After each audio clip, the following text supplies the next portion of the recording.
So let's bring in Jim Jordan tonight, member of the House Judiciary and Oversight Committees. What was it like on the floor tonight, watching all of this play out?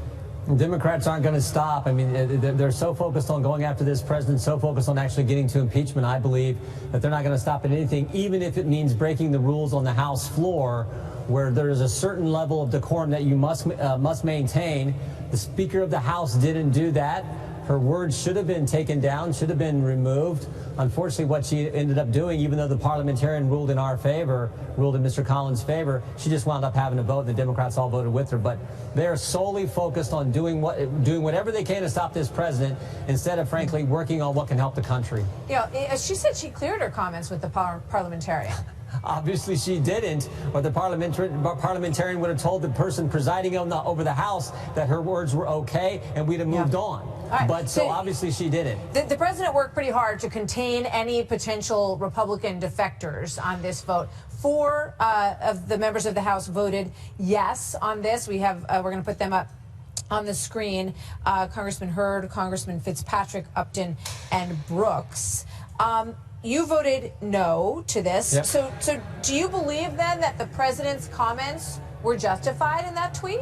I think the president was expressing the frustration that so many Americans feel about what's going on the border. Understand this, Martha. It was just a couple months ago when the president said this is a crisis, and all the Democrats says no, it's not. It's manufactured. It's contrived, and they wouldn't provide the money we needed to actually deal with the situation on the border. Then, when the real crisis gets worse, the Democrats say, "Oh, wait a minute.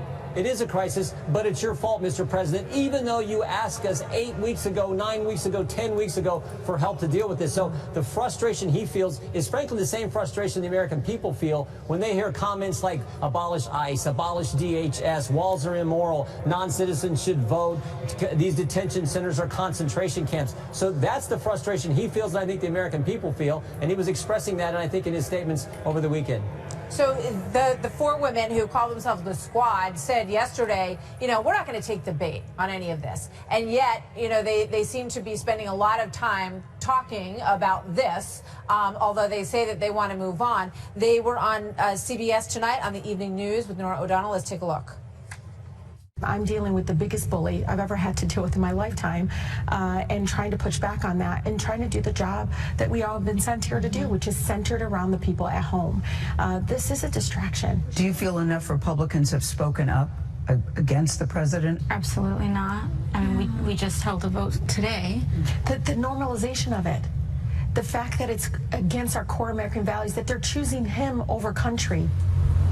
Wait, that was obviously Gayle King on CBS this morning. What do you make of those comments, Jim? Look, these are the same people who said abolish ICE, abolish the Department of Homeland Security. I mean, these are the radical positions they have taken. These are the same individuals who said that the detention facilities, to deal with this influx of the amazing numbers we've seen on the border, they call these detention facilities concentration camps, and we're supposed to figure out a way to work with them. It's just difficult. Again, I keep using the word frustration, but I know the people I get the privilege of representing back in the 4th District of Ohio, they don't understand why we can't come together and deal with the crisis that's on the border and not have the kind of language we hear from these 4 members of Congress. What do you think about, politically? Is this fight really exactly where President Trump wants to be?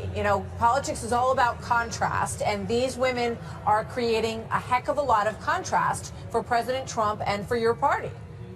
President Trump wants to be where this country is right now because of his leadership. Taxes cut, regulations reduced, economy growing at an unbelievable rate, lowest unemployment in 50 years, Gorsuch and Kavanaugh on the court, we're out of the Iran deal, the embassies in Jerusalem, the hostages are home from North Korea, and a whole bunch of other things. That's where the president wants to be, and he's going to keep doing the things he told the American people he was going to do when they elected him, and that includes dealing with the border. That includes building the border security wall, fixing our asylum laws, and dealing with this crisis that for weeks and weeks and weeks the Democrats said was manufactured, it was fake, it wasn't real. Then it gets so bad they said, oh, wait a minute, it is real. And it's your fault, Mr. President, even though we've done nothing to help you deal with it. That's what's going on here, and that's what the president's going to campaign on. And Congressman, before I let you go, I want to ask you one question about Robert Mueller's testimony, which has now been moved to next week. Is it going to happen next week? Is that your understanding? For sure? I think so, but I mean, look, Jerry Nadler told us this was going to happen 2.5 months ago, so it's scheduled for next week. We'll see. We got questions for him. We're working on what we're going to ask him, so we look forward to it, and we'll see how it goes. Let me play something from Devin Nunes last night on with Sean Hannity. Watch this.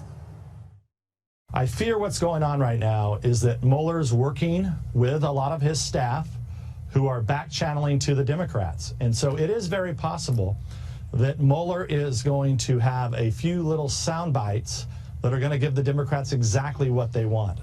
He's suggesting that Robert Mueller has been fed specific things to say that will allow Democrats to sink their teeth into some of these phrases for impeachment proceedings or impeachment investigation. We will see. I guess it wouldn't surprise me if that's going on, but I don't know. You know, we'll just have to wait and see. Here's the one thing I do know, though. The investigation the Attorney General of the United States has tasked John Durham to do, which is to get to the bottom of the origins of this entire thing, the spying that took place and everything else.